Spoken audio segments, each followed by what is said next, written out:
ನಟ ದರ್ಶನ್ ಅಭಿಮಾನಿ ಚಿತ್ರದುರ್ಗದ ರೇಣುಕಾಸ್ವಾಮಿ ಕೊಲೆ ಪ್ರಕರಣದಲ್ಲಿ ಆರೋಪಿಯಾಗಿ ಪೊಲೀಸ್ ಕಸ್ಟಡಿಯಲ್ಲಿರೋ ನಟ ದರ್ಶನ್ ಈಗ ವಿಚಾರಣೆಯನ್ನ ಎದುರಿಸ್ತಾ ಇದ್ದಾರೆ.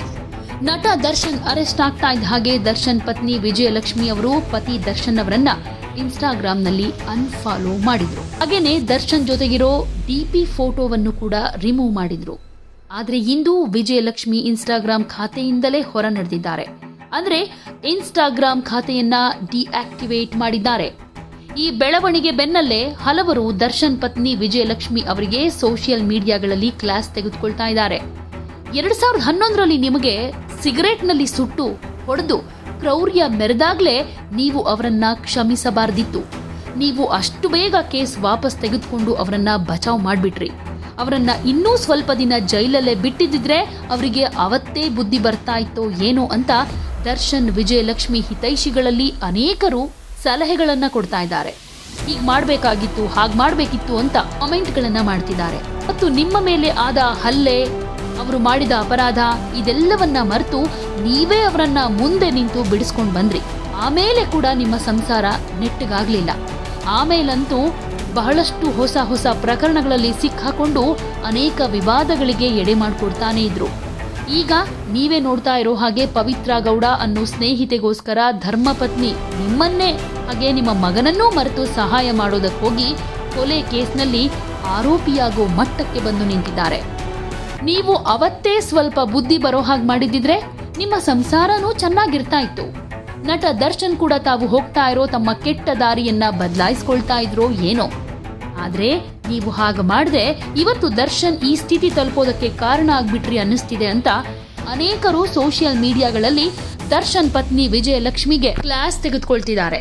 ಆದ್ರೆ ಈಗ ವಿಜಯಲಕ್ಷ್ಮಿ ಅವರಿಗೆ ಸೋಷಿಯಲ್ ಮೀಡಿಯಾದಲ್ಲಿ ಮೆಸೇಜ್ ಮಾಡೋದಕ್ಕೂ ಕೂಡ ಆಗದ ಪರಿಸ್ಥಿತಿ ಇದೆ. ವಿಜಯಲಕ್ಷ್ಮಿ ಇನ್ಸ್ಟಾಗ್ರಾಂ ಖಾತೆಯಿಂದಾನೇ ಹೊರ ನಡೆದಿದ್ದಾರೆ. ಇನ್ಸ್ಟಾಗ್ರಾಂ ಖಾತೆಯನ್ನ ಡಿಆಕ್ಟಿವೇಟ್ ಮಾಡಿದ್ದಾರೆ. ದರ್ಶನ್ ಅಭಿಮಾನಿಗಳು ವಿಜಯಲಕ್ಷ್ಮಿ ದರ್ಶನ್ ಅವರನ್ನ ಅನ್ಫಾಲೋ ಮಾಡಿದ್ದಕ್ಕೆ ನಿಂದನೆ ಮಾಡಿ ಮೆಸೇಜ್ ಮಾಡ್ತಾ ಇದ್ದಿದ್ದು ಇದಕ್ಕೆ ಕಾರಣ ಅಂತ ಹೇಳಲಾಗ್ತಿದೆ. ಇದರಿಂದ ಬೇಸರಗೊಂಡು ಅವರು ಈ ನಿರ್ಧಾರ ತೆಗೆದುಕೊಂಡಿದ್ದಾರೆ ಅಂತ ಹೇಳಲಾಗ್ತಿದೆ. ನಟ ದರ್ಶನ್ ಅವರು ಈಗ ಪೊಲೀಸ್ ಕಸ್ಟಡಿಯಲ್ಲಿ ವಿಚಾರಣೆಯನ್ನ ಎದುರಿಸುತ್ತಿದ್ದಾರೆ. 6 ದಿನಗಳ ಕಾಲ ಪೊಲೀಸ್ ವಿಚಾರಣೆಗೆ ದರ್ಶನ್, ಪವಿತ್ರ ಗೌಡ ಸೇರಿದ ಹಾಗೆ 13 ಜನರನ್ನ ಪೊಲೀಸ್ ಸುಪರ್ದಿಗೆ ಕೊಡಲಾಗಿದೆ. ಕಾನೂನು ಪ್ರಕಾರ ನಟ ದರ್ಶನ್ ಅವರ ವಿಚಾರಣೆ ನಡೆದು ಸೂಕ್ತ ಶಿಕ್ಷೆ ಆಗುತ್ತೆ.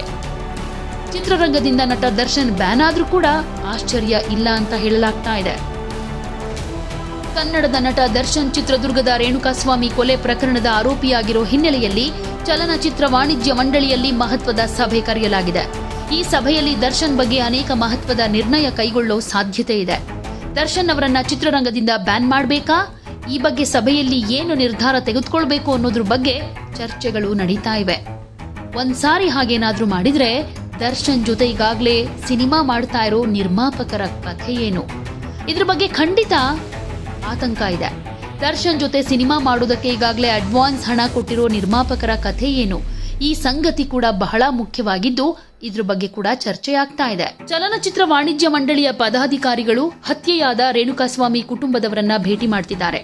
ದರ್ಶನ್ ಪರ ನಾವಿಲ್ಲ, ಅನ್ಯಾಯ ಯಾರಿಗಾಗಿದೆಯೋ ಅವರ ಪರ ಕನ್ನಡ ಚಿತ್ರರಂಗ ಇರುತ್ತೆ ಅನ್ನೋದನ್ನ ದೃಢಪಡಿಸೋದಕ್ಕೆ ಚಲನಚಿತ್ರ ವಾಣಿಜ್ಯ ಮಂಡಳಿ ಮುಂದಾಗ್ತಿದೆಯಂತೆ.